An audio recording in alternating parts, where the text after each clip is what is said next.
The exploration vessel moved slowly through the darkness of space. It was a human ship, built for long journeys far from Earth. The metal hull was scratched and worn from years of travel. Inside, the lights hummed softly, and the air smelled of recycled oxygen and coffee. Captain Park sat in his command chair on the bridge. He was a man of 50 years, with gray hair at his temples and tired eyes that had seen too much of the void. But his hands were steady, and his voice was calm. He had led this crew for 7 years, and they trusted him with their lives. "Status report," he said. Lieutenant turned from her tactical station. She was young, only 32, but her mind was sharp like a blade. Her fingers moved across the console with practiced speed. "All systems normal, Captain. We are currently in Sector 77 Gamma. No contacts on long-range sensors. No signals. Nothing but empty space for 300 light-years in every direction." Nodded slowly. This was routine.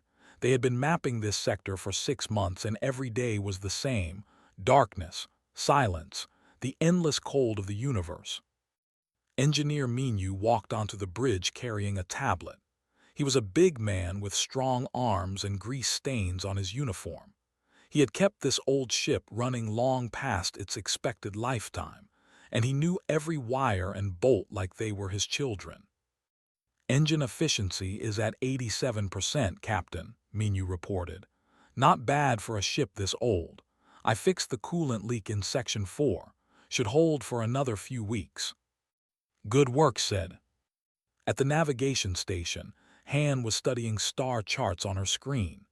She was the youngest member of the bridge crew, only 26 years old. Her eyes were bright with curiosity, and she had a habit of talking to herself when she worked. "Strange," she muttered. "There's a gravitational anomaly here. Very small, but it shouldn't exist. There's nothing in this sector that could cause it." Looked up. "What kind of anomaly?" Shook her head. "I don't know. It's like something very heavy is sitting in empty space, but our charts show nothing there." Captain leaned forward in his chair. After 7 years of routine missions, his instincts told him when something was wrong, and right now they were screaming. "Change course," he ordered. "Take us to those coordinates, slow approach." The turned gently, its old engines pushing the ship toward the anomaly. The bridge fell silent as the crew watched their screens. Minutes passed, then an hour. The tension grew thick enough to touch. Finally, console beeped. "Contact," she said, her voice suddenly sharp. "Captain, I have a contact, bearing 047, distance 200 kilometers. On screen." The main flickered, and then they all saw it. The alien ship was enormous. It hung in the void like a sleeping giant, its dark hull blocking the distant stars. There was a small ship, maybe 200 meters long. This vessel was at least 2 kilometers from end to end. It was larger than anything humans had ever built. The design was unlike any ship in the galactic database. The hull curved in organic shapes, like it had been grown rather than constructed. Panels along its surface glowed with faint bioluminescent light, blue and green and purple. Strange symbols covered the hull, written in a language that no human had ever seen. "By the stars," Minyu whispered, "what is that?" Nobody answered. They were all frozen, staring at the screen. Was the first to recover. "Life signs." His fingers trembled slightly as she worked. "Unknown, Captain. The hull is blocking our sensors. I cannot tell if there is anyone aboard." "Heat signature." "Minimal. The ship's power core is active but operating at very low levels. It's like the ship is sleeping." Turned in her chair. "Or hiding. Captain, that ship could have detected us long before we saw it. If it wanted to run, it would have run. If it wanted to attack, we would already be dead. It's just waiting." Felt a chill run down his spine. In all his years of exploration, he had never encountered anything like this. Humans had met other species before, but they were all younger civilizations, still learning to travel between stars. This ship was different. This ship was old, ancient. The technology that built it was beyond anything humanity could imagine. "Open hailing frequencies," he ordered. "All standard first contact protocols. Broadcast our peaceful intentions." Sent the message. Mathematical sequences, prime numbers, universal symbols of peace. The transmission went out into the void, aimed directly at the alien vessel. They waited. Nothing happened. "No response," said after several minutes. Stood from his chair and walked closer to the alien ship filled his vision. It was beautiful in a terrifying way, like a predator resting in the shadows. "Get me a closer scan," he said. "I want to know everything about that ship, hull composition, power readings, anything you can find." Minu worked at his console. "Captain, I'm detecting strange energy patterns. The ship has weapons. Lots of them, but they're all powered down, completely inactive." "They're not threatened by us," said quietly. "They know we can't hurt them." The bridge fell silent again. Everyone understood what this meant. There was nothing to this vessel, a fly next to a giant. They could fire every weapon they had and it would do nothing. Suddenly gasped. "Movement, the hull is changing." On the alien ship's exterior began to shift. Panels slid aside, revealing hundreds of dark openings along the hull. At first, thought they were weapon ports. His heart stopped for a moment. But then light appeared inside each opening. Soft, pale light. And behind that light, shadows moved. "Windows," Minu realized. "Those are windows, they're looking at us." Hundreds of observation ports now covered the alien vessel. Behind each one, something watched the human ship. The crew of the could feel the weight of those stares, pressing down on them like a physical force. His voice was barely a whisper. "Sir, they're watching us." Captain stood motionless before his crew looked to him for guidance, for orders, for anything that would tell them what to do. But for the first time in his career, he had no answers. They were alone in the darkness, face to face with something beyond their understanding. And whatever was watching them from that ancient ship had been waiting for this moment for a very, very long time. They drifted in silence, a tiny speck of humanity in the vast emptiness of space, while hundreds of alien eyes studied them with unknown intent. And deep within the alien vessel, something ancient began to stir. The bridge of the remained frozen in tense silence. Every crew member stared at watching the hundreds of observation ports that now covered the alien vessel. Behind each window, shadows moved with slow, deliberate grace. Captain finally broke the silence. "Sound general quarters. Wake everyone. I want all senior staff on the bridge immediately." The alarm echoed through the ship's corridors. Within minutes, the remaining senior officers arrived. Dr. Shin came first, still pulling on her uniform jacket. She was the ship's and cultural specialist, a woman in her early 40s with intelligent eyes and steady nerves. Behind her came Sergeant, the security chief. He was a muscular man with a face and hands that never strayed far from his weapon. "What do we have?" asked as she approached the unknown alien vessel, reported. "Approximately 2 kilometers in length, technology far beyond anything in our records. No response to hailing attempts." Studied the ship on the screen, her breath caught in her throat. "Those markings on the hull," she said softly. "The pattern is recursive, mathematical.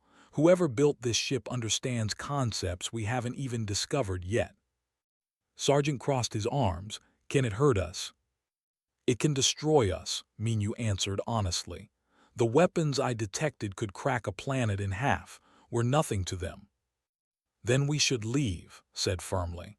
"Captain, I recommend immediate retreat. We report this to United Earth Command and let them send a proper fleet."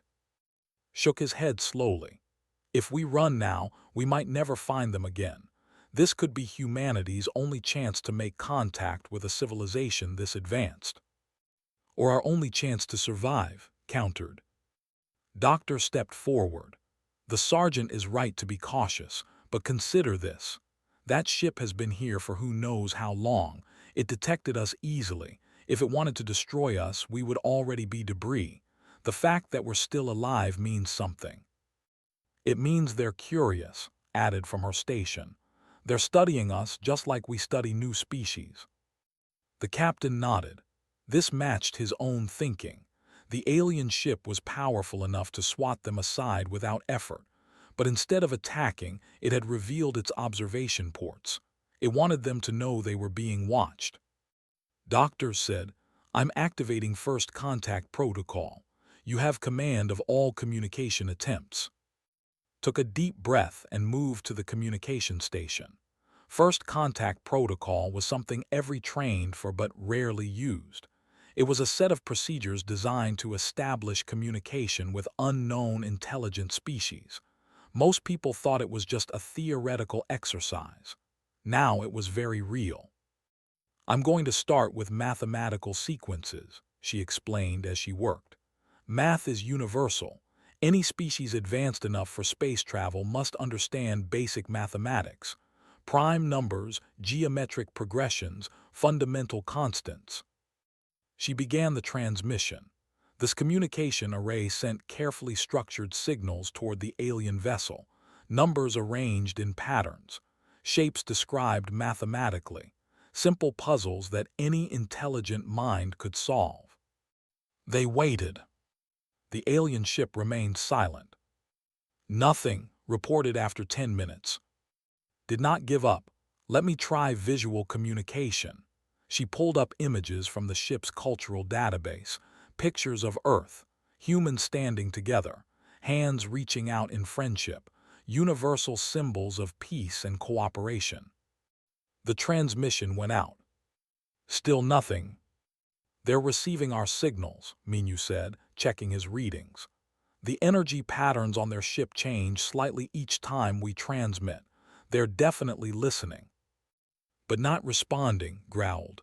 "This is a waste of time. They don't want to talk." Captain held up his hand for silence. His eyes never left the something was happening. The shadows behind the observation ports were moving differently now. They seemed agitated, excited. "Doctor," he said slowly, "what else can you send?" Thought for a moment. "I can try sound, music. Audio is another universal medium. Vibrations in specific patterns carry meaning for most species." "Do it." She selected a file from the database. Soft piano music filled the bridge before being transmitted to the alien ship. It was a simple melody, something written by a human composer centuries ago, beautiful in its simplicity. For a long moment, nothing happened. Then the main viewport of the alien vessel lit up with brilliant white light. "Something's happening," announced, her voice tight with tension. The light concentrated into a single point, then expanded into a shape. A figure. Someone was standing behind the massive viewport, illuminated for the humans to see. The being was tall, perhaps 3 meters in height. Its body was thin and elegant, covered in skin that seemed to flow like liquid metal. The skin shifted colors as they watched, silver to gold to deep purple. 4 arms extended from its torso, each ending in delicate fingers that moved with hypnotic grace. Its face was almost human in arrangement. 2 eyes, a mouth, features that suggested expression and emotion. But the eyes were wrong. They were too large, too deep, filled with colors that didn't exist in the human spectrum. Looking into those eyes felt like falling into an endless ocean. "Contact," whispered. "We have visual contact." The alien figure stood motionless for several seconds, studying through the viewport. Then slowly, it raised one of its 4 hands. Felt hope rise in his chest. A greeting, it was offering a greeting. "Respond in kind," he ordered. "Show them we understand." On the external cameras projected an image of Captain raising his own hand in response. The alien's head tilted slightly, observing the gesture. And then everything went dark. Every console on the bridge died simultaneously. The lights went out. The hum of the engines fell silent. Even the emergency systems failed. There was suddenly nothing more than a metal coffin drifting through space. "What happened?" demanded. Minyu's voice came from the darkness. "Total system failure. Everything is down. Primary power, secondary power, emergency reserves. It's all gone." "They did this," snarled. "They attacked us." "No," said firmly. "If they wanted to attack, they would have used weapons. This is something else." Pulled out a small flashlight, its beam cutting through the darkness. "Life support is failing. We have maybe 2 hours of breathable air in the ship." His mind raced. The alien had raised its hand, then their systems died, but was right. This wasn't an attack. An attack would have left them as expanding gas. This was surgical, precise. They had been disabled but not destroyed. "It's a test," he realized aloud. "They're testing us." "Testing us for what?" asked. "I don't know, but whatever happens next will determine whether we live or die." The crew stood in the darkness, surrounded by the silence of their dead ship. Through the, now unpowered but still transparent, they could see the alien vessel watching them. The observation ports glowed softly in the void. Hundreds of beings were watching to see what the humans would do next. Captain looked at his crew. Their faces were pale in the dim light, but none of them showed panic. Fear, yes, but not panic. They were waiting for his orders, trusting him to guide them through this impossible situation. He had to think. He had to find a way to communicate, to show these ancient beings that humanity was worth saving. But how? They had no power, no systems, nothing but their own minds and bodies. The answer would come. It had to come. Because out there in the darkness, something very old was waiting to pass judgment on the human race. The darkness inside was complete. Only the small flashlights carried by the crew broke the black void that had swallowed their ship. The air was already growing thick and stale, and the cold of space was slowly creeping through the hull. Captain gathered his senior staff in the center of the bridge. Their faces floated like ghosts in the flashlight beams, pale and worried but still determined. "Report," he said quietly. Engineer Minyu had been crawling through access panels for the last 30 minutes. His uniform was covered in dust, and his hands were scraped raw. "It's impossible, Captain. Every system has been shut down at the source. Not damaged. Shut down. Like someone reached inside our ship and turned off every switch at once." "Can you fix it?" Minyu shook his head slowly. "There's nothing to fix. The systems are intact. They're just asleep. I've never seen anything like it." Lieutenant had been monitoring her dead console, hopping for any sign of life. "The alien ship has also gone dark," she reported. "All their weapons are offline. Their engines are cold. They've disabled themselves too." This caught everyone's attention. "Why would they do that?" asked suspiciously. Doctor leaned against a console, her mind working through the problem. "It's a standoff. They've created a situation where neither ship can attack the other. We're both vulnerable. We're both exposed." "That makes no sense," argued. "They're a giant warship. We're a small exploration vessel. There's no standoff here. They could crush us any time they want." "Could they?" replied. "Maybe not. Maybe they need something from us that they can't take by force." Looked up from her dead navigation console. "Like what?" Was quiet for a moment. "I don't know yet, but this feels like a test. They want to see how we react when we're powerless, when everything has been taken from us." Captain walked to the alien vessel was barely visible in the starlight, a massive shadow against the void. Somewhere inside that ship, hundreds of beings were watching, waiting. "If this is a test," he said slowly, "then we need to show them who we are." "And who are we?" Minyu asked. Turned to face his crew. In that moment, standing in the darkness of their dying ship, he felt the weight of all humanity on his shoulders. This was first contact. This was the moment that would define how an ancient civilization saw the human race. "We are survivors," he said. "We are dreamers. We are creators. For thousands of years, humans have faced darkness and found ways to make light. We have faced silence and filled it with music. We have faced death and answered with life. Doctor's eyes widened. That's it, that's what we do. What do you mean? Asked. Pushed off from the console, suddenly energized. They took our power, our weapons, our ability to run. They want to see if we respond with fear or aggression. But what if we respond with something else entirely?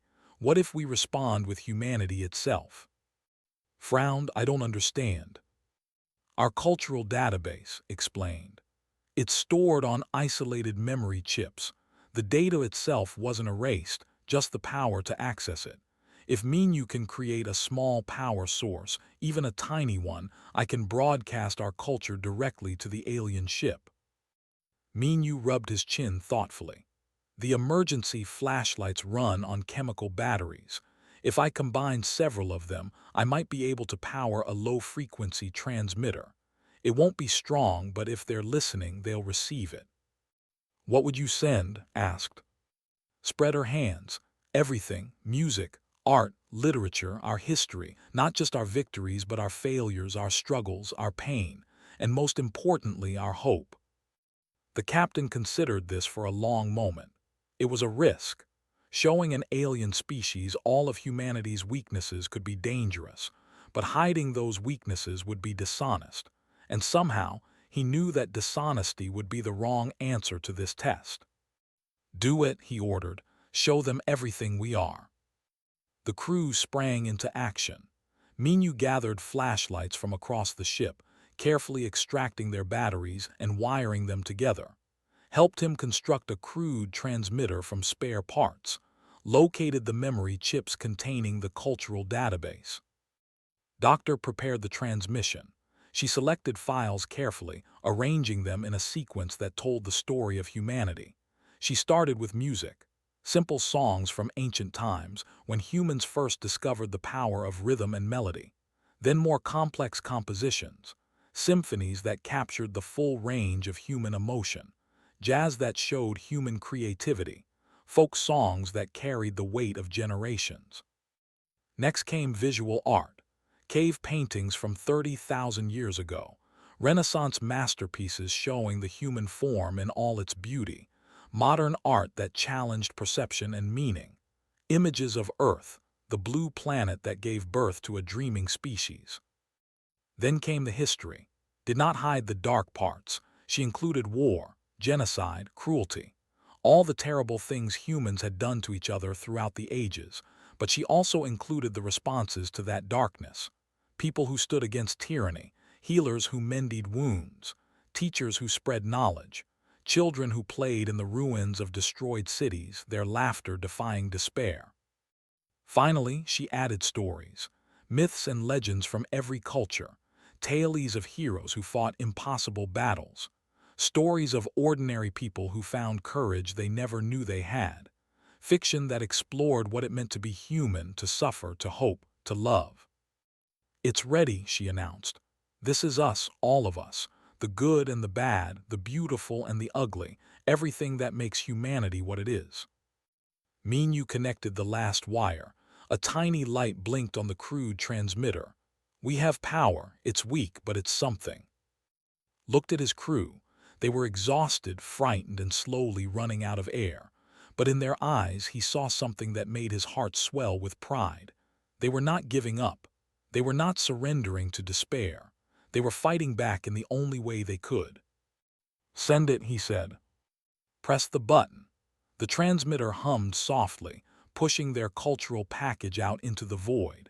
It was a whisper compared to their normal communications array, but it carried the voice of an entire species.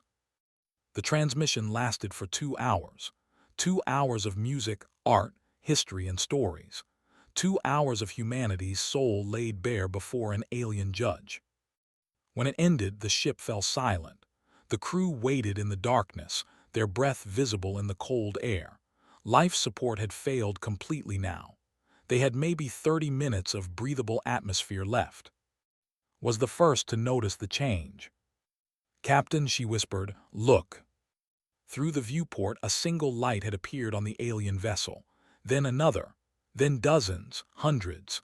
The observation ports were glowing again, but this time the light was different, warmer, softer. And then, one by one, the systems began to come back online. The lights flickered on, the air recyclers hummed to life, warmth spread through the corridors. On every console, displays lit up with information. Minu let out a cry of amazement. Full power restoration. Everything is back online. Better than before, actually. These readings show efficiency levels we've never achieved. The crew erupted in cheers and tears and embraces. They were alive. They had passed the test.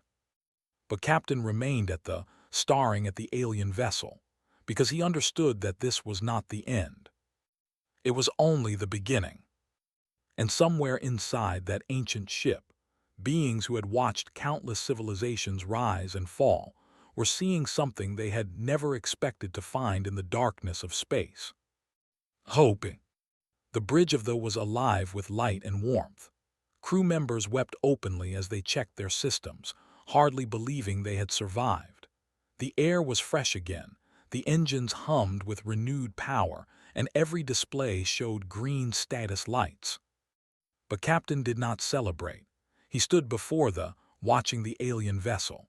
The observation ports still glowed with that warm, soft light. Something had changed in the way the ancient ship regarded them. Then the communication console beeped. Lieutenant stared at her screen in confusion. Captain, we're receiving a transmission, but it's not coming through our normal channels. It's everywhere. Every speaker, every screen, every system on the ship is receiving it simultaneously. Before it could respond, a voice filled the bridge. It was not a voice in the traditional sense. There was no sound, no vibration in the air. The words simply appeared in their minds, clear and perfect, as if someone was speaking directly into their thoughts. "You are different," the voice said.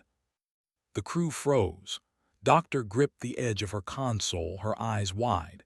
This was telepathy, direct mental communication, a technology so advanced that humans had only theorized about it.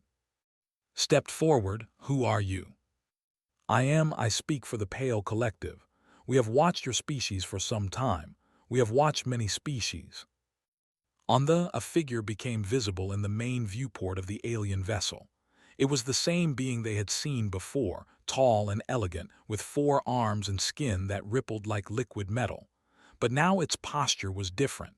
Before, it had been still and observing. Now it seemed almost curious. "What is the Pale Collective?" asked aloud, knowing somehow they could hear her thoughts. "We are old, older than your sun. We have seen civilizations rise from the mud of their birth worlds. We have watched them reach for the stars, and we have watched them destroy themselves over and over again, following the same patterns into extinction." The weight of those words pressed down on everyone in the room. Millions of years, countless species, all gone. "Why are you here?" asked. "What do you want from us?" "We test all species we encounter. It is our purpose, our duty. We appear before them as you have seen us, a superior force, overwhelming, unstoppable. Then we take away their power and wait to see their response." Minu's voice was barely a whisper. "And what do most species do?" His mental voice carried something that felt like sadness. "Most species attack. Even though their weapons are useless, they fire everything they have. They rage against us like animals, proving that violence is their first and only response to the unknown." "And if they don't attack?" asked. "Then they flee. They abandon their ships and try to escape in smaller vessels. They sacrifice their companions to save themselves. They prove that survival means more to them than unity." Stepped forward, his jaw tight. "So that's it. You judge entire species based on how they react to an impossible situation." "Is there a better measure?" replied. "When all advantages are removed, when power and technology and weapons mean nothing, what remains? Only the truth of what a species is, only their soul." Captain understood now. The The test was never about strength. It was about character, about what humanity would choose to be when everything was taken away. "And what did we show you?" he asked. There was a long pause. They could see liquid metal skin shifting through colors they had never seen before. Blue and gold and something beyond purple. Emotions played across its alien features.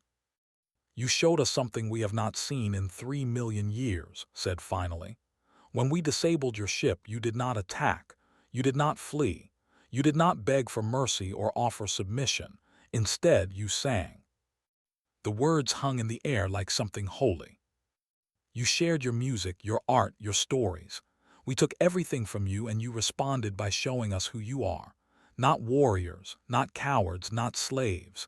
You are storytellers, dreamers, creators." Doctor had tears running down her face. "We wanted you to understand us.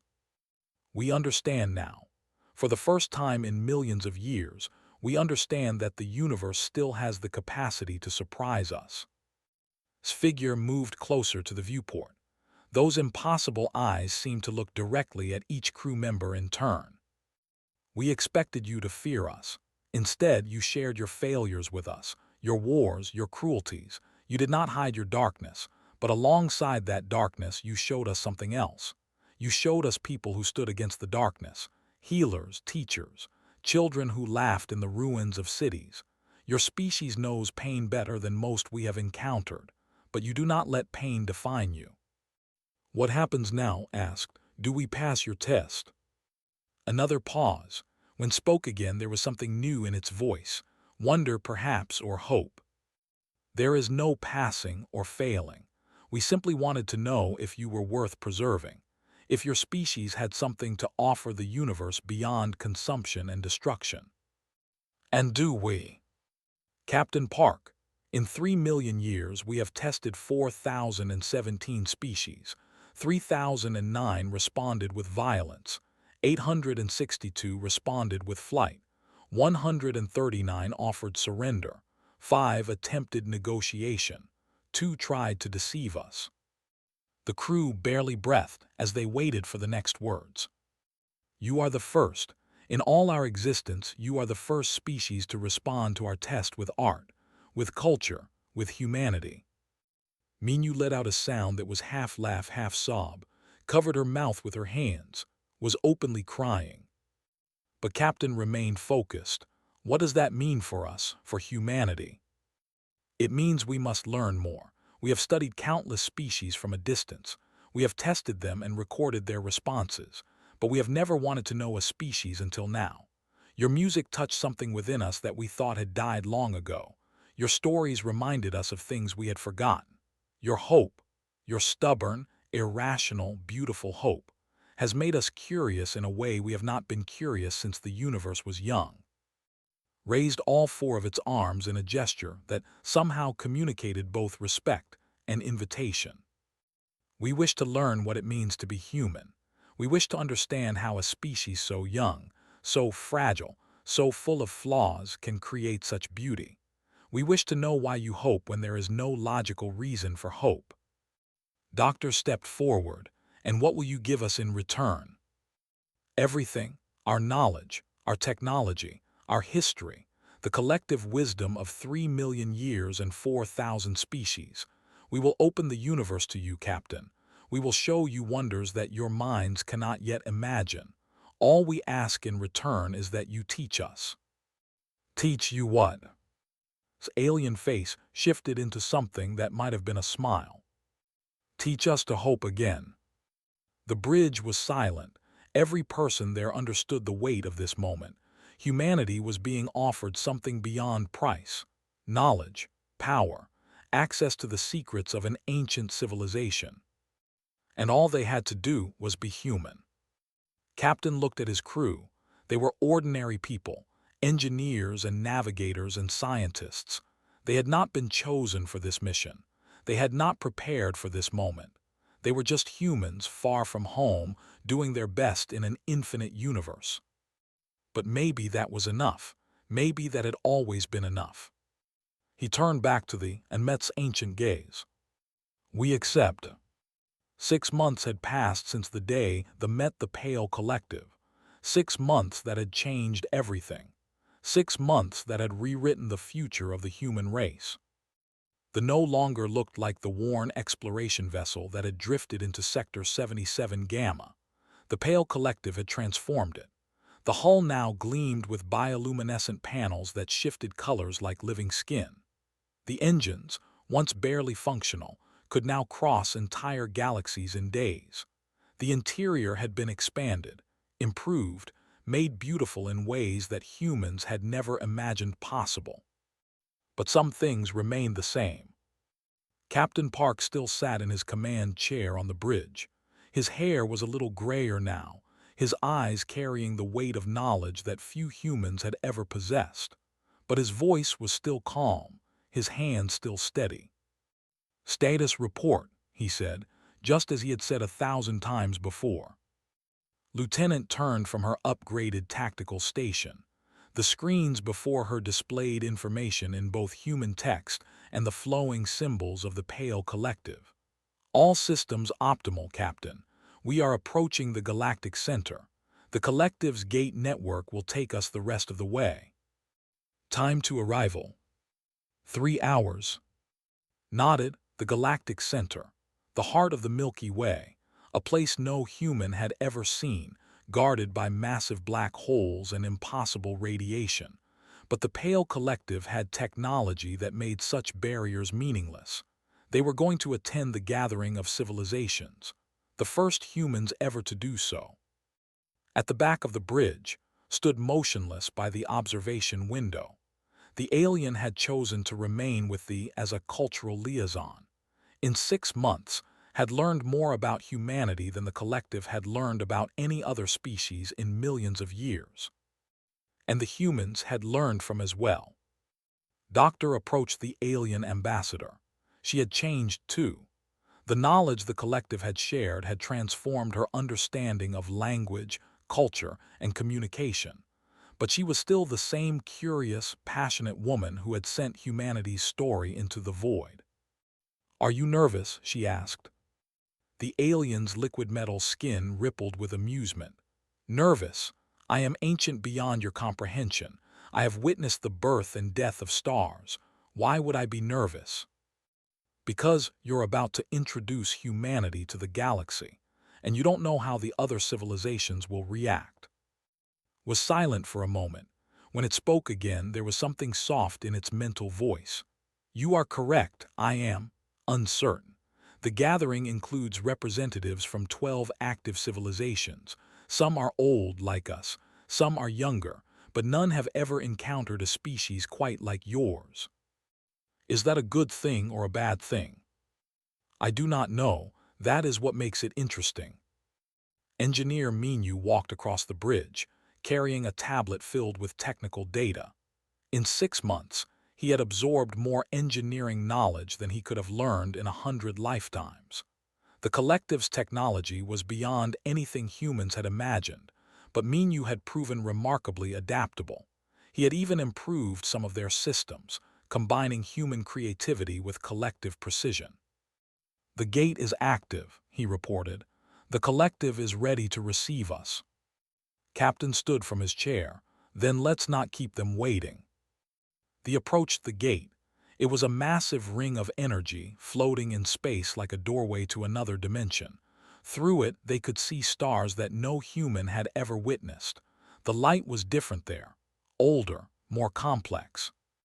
The ship passed through, and in an instant they were somewhere else entirely. The Galactic Center spread before them in all its terrifying glory. Massive stars burned with impossible brightness. Clouds of gas and dust formed shapes that seemed almost alive. And in the distance, the supermassive black hole that anchored the entire galaxy pulled at space and time itself. But the crew barely noticed these wonders. Their attention was fixed on something else. Ships, thousands of ships, vessels of every size and design, gathered in a formation that human understanding. Some were organic, grown rather than built. Others were geometric, perfect shapes of metal and energy. Some existed partly in dimensions that human eyes could not perceive, flickering in and out of reality like ghosts. These were the civilizations of the galaxy, the survivors, the ones who had passed the collective's tests and earned their place among the stars. And now humanity was about to join them. "We're being hailed," reported. "Multiple signals they want to speak with us." Took a deep breath. This was the moment. Not just for him, not just for his crew, but for every human who had ever lived. Every person who had looked up at the stars and wondered if they were alone. Every dreamer who had imagined what it would be like to meet other minds in the vast darkness of space. "Open all channels," he ordered. "Let them see us." The split into dozens of windows, each showing a different alien face. Some were beautiful in their strangeness. Others were disturbing, their biology so different from human that they were almost impossible to comprehend. But all of them shared one thing in common. They were curious. "I am Captain Park of the human vessel. We come in peace, seeking to learn and to share." For a moment there was silence. Then one of the aliens spoke. It was a being of pure light, pulsing with colors that had no names in human language. "We have heard of you. The Pale Collective speaks highly of your species. They say you responded to their test in a way no one has ever responded before." "We showed them who we are," replied simply. "Our music, our art, our stories, our hopes and fears." Another alien spoke. This one resembled a living tree, its branches reaching toward the screen. "We have watched countless species destroy themselves. What makes you different? Why should we believe humanity will survive?" Doctor stepped forward. "Because we know ourselves, we know our darkness. We have looked into the worst parts of our nature and we have chosen again and again to be better. Not because we are perfect. We are far from perfect. But because hope is in our blood.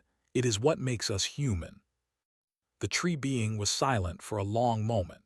Then its branches moved in what might have been a gesture of respect. "We will watch your species with interest, humans. Perhaps you will prove worthy of the collective's faith. Perhaps you will fall like so many before you.